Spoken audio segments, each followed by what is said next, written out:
Hello friends. Happy to see me. I'm glad. It's me, your Peppa Pig.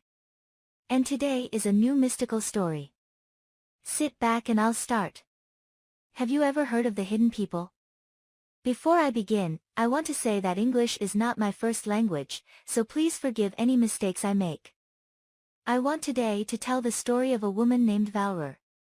I want to tell you of the mystery, the wonder, and ultimately the horror that she brought to my village.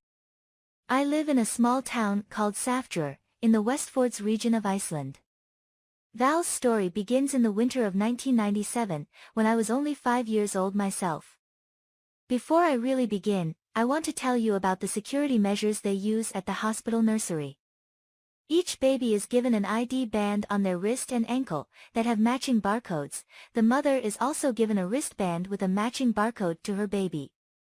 These bands are put on shortly after the baby is born and cleaned, and they are not removed until the baby goes home with the parents.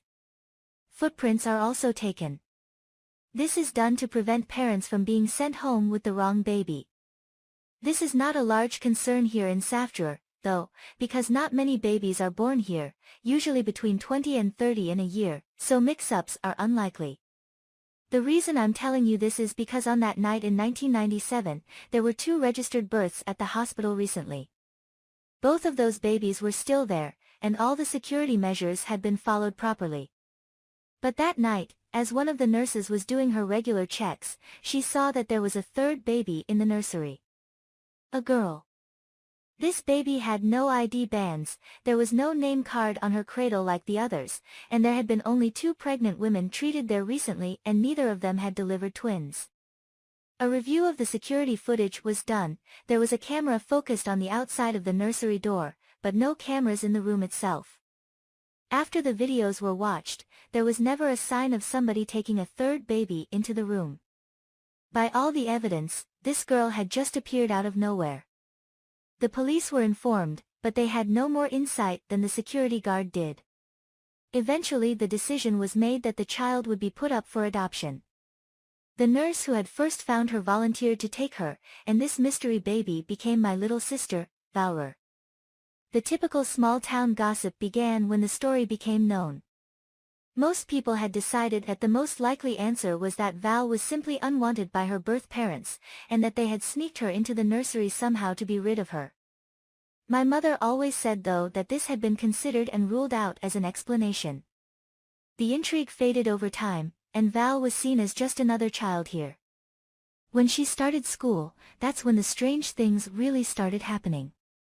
Some of her classmates proved themselves to be typical awful children, and they decided to make Val the main target of their harassment.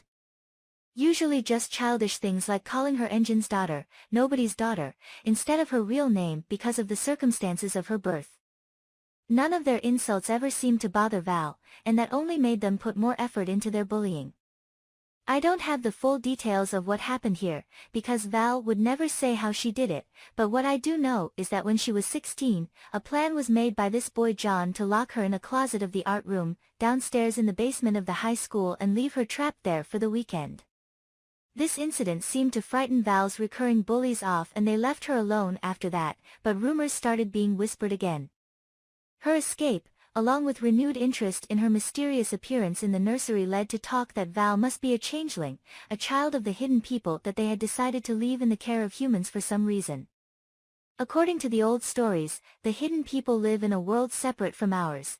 They can visit ours as they wish, they can only be seen if they want to be, and they have magic.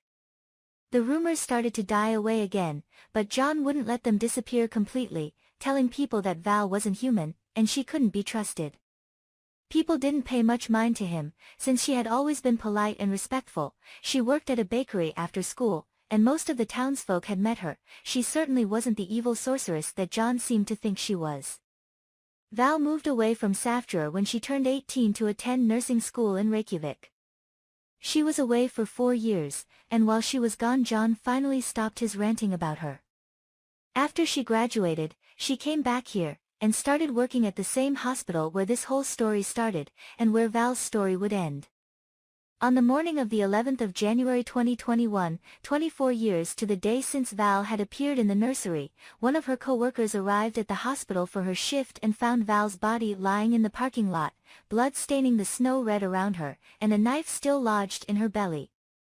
Nobody alive in Safdra today had seen a murder committed here, and nobody knew how to process it. A young woman, barely starting her career only to have her life so violently and pointlessly stolen from her. Pretty much everyone suspected John right away. At times his talk about Val was bordering on obsession, and he confessed in short order once the police questioned him. And this is also where John's story ends. Here in Safdra there isn't really a jail, just a drunk tank downstairs in the police building. It has always been a peaceful town, and there was never a need for a jail.